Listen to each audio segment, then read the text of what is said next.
तो मोक्ष ध्येय बनाता है जीव। मोक्ष जाना हमारा ध्येय, लक्ष्य, उद्देश्य है, टारगेट है। और टारगेट को सुनाया नहीं, और टारगेट के प्रति केवल टारगेट टारगेट कह करके 4 गति का वर्णन करने लगे।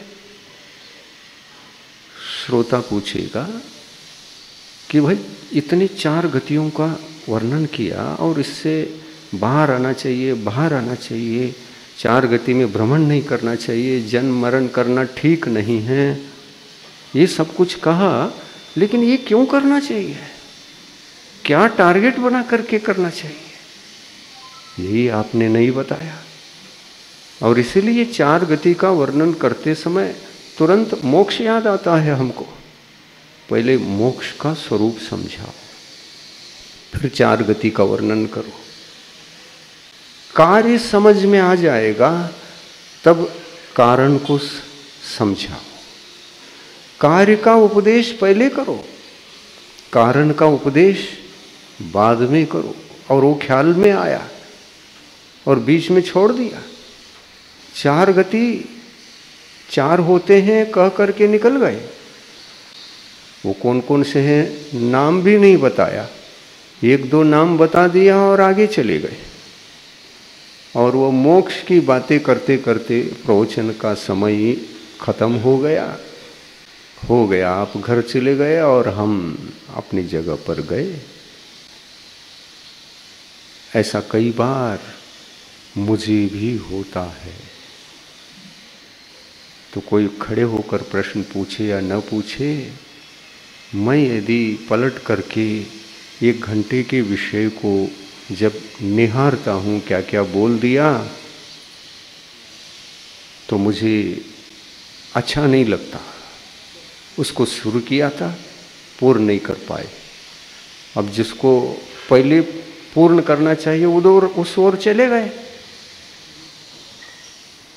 और उसको पूर्ण करके जब समाप्त कर दिया तो इधर समय नहीं बचा। दूसरी बात, पूर्ण कारण की बात पूर्ण नहीं हुई, कार्य की बात तो पूर्ण हो गई। तो कार्य को ही पूर्ण करना चाहिए पहले। कार्य क्या होता है और उस कार्य में कारण कौन है, कारण का भी व्याख्यान करो और कार्य का व्याख्यान उससे पहले करो। और दोनों कार्य कारण का दोनों व्याख्यान परिपूर्ण व्याख्यान हो गया तो भव्यात्मा सोचेगा इसको टारगेट किसको बनाए, ये सोचेगा कि नहीं? सोचेगा। टारगेट क्या है? मोक्ष। और मोक्ष की उत्पत्ति के कारण कितने हैं? 3। सम्यक दर्शन, सम्यक ज्ञान और सम्यक चारित्र्य कारण है। इन कारणों को अपनाए बिना हम अपने टारगेट तक पहुंच नहीं सकते। तो कई बार हमको भी होता है, हम जब इस क्रम से उपदेश प्रारंभ करते हैं तो वो दोष है। कार्य को समझाए बिना कारण को समझा दिया, ये कथन का दोष है। तो वह दोष कब लगा? अप्रमत्त अवस्था में लगा या प्रमत्त अवस्था में? प्रमत्त अवस्था में। तो प्रमत्त अवस्था कौन सा गुणस्थान? बोलो। 6ठा। और मैं पहले से अप्रमत्त होता तो कथन के क्रम को अपना करके प्रवचन प्रारंभ करता।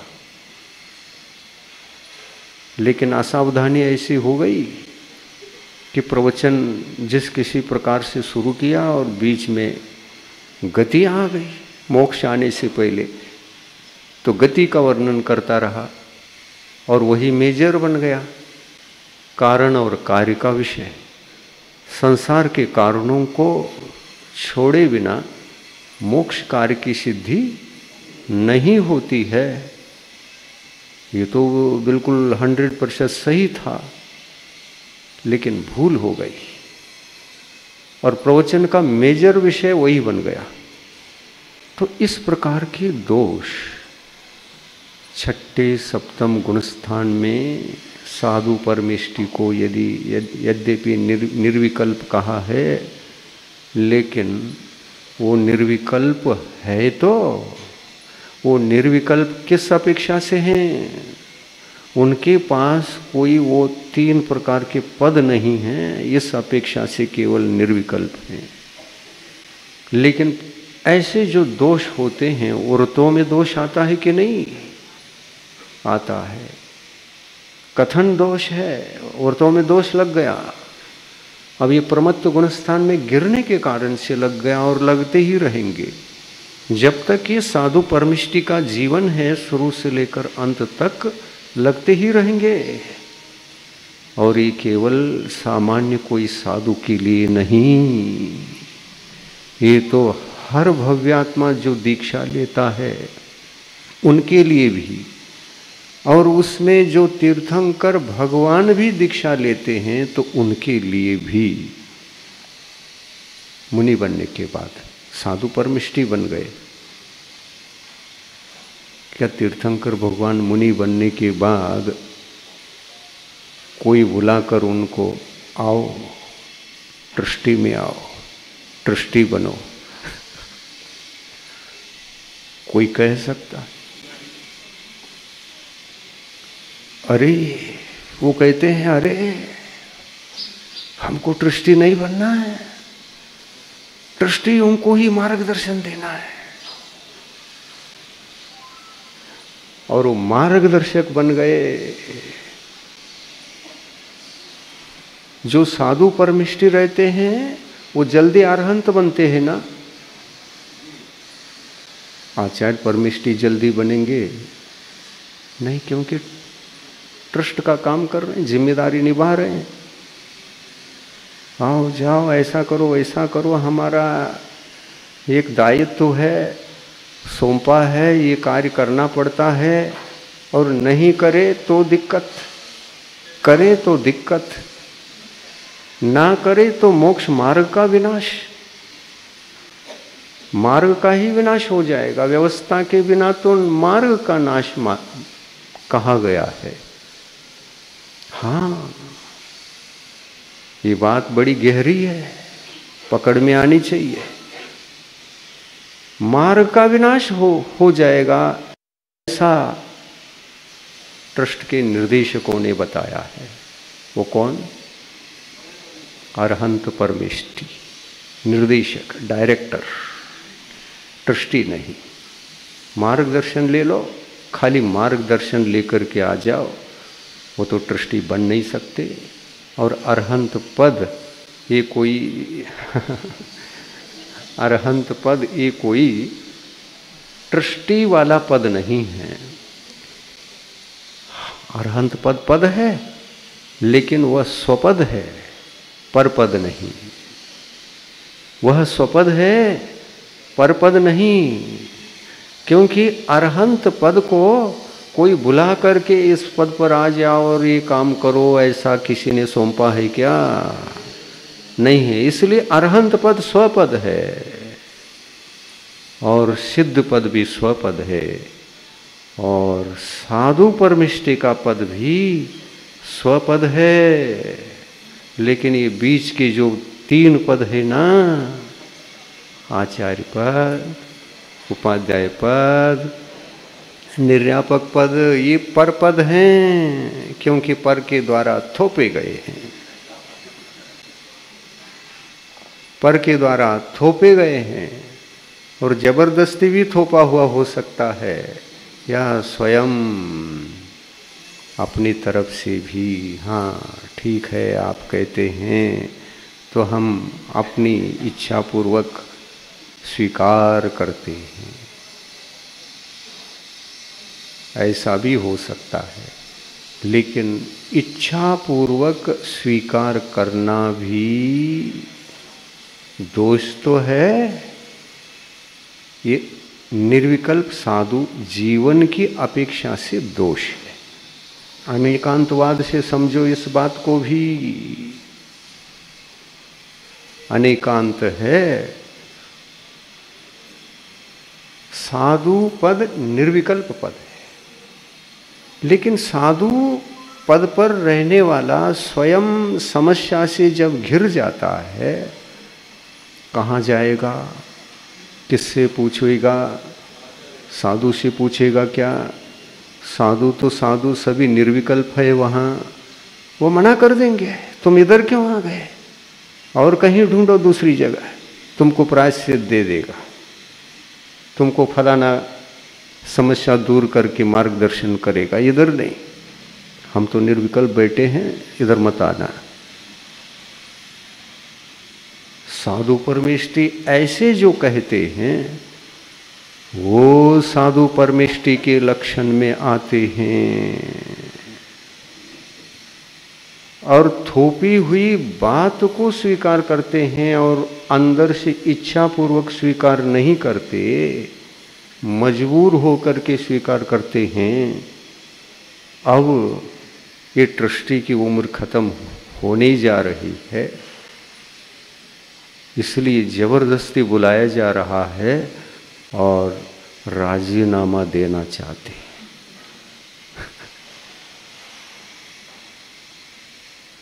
क्यों पूछने से, देखो जब तक हम ट्रस्टी रहेंगे सल्लेखना मरण तक नहीं होगा, मोक्ष तो बहुत दूर की बात है।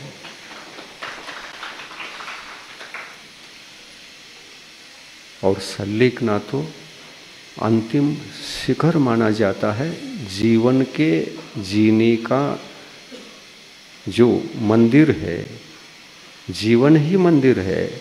उस जीवन में जो कुछ भी किया, साधना की, रत्नत्रय धर्म की साधना हो गई, और ऐसी साधनाएं की उच्चतम कोई कलश है।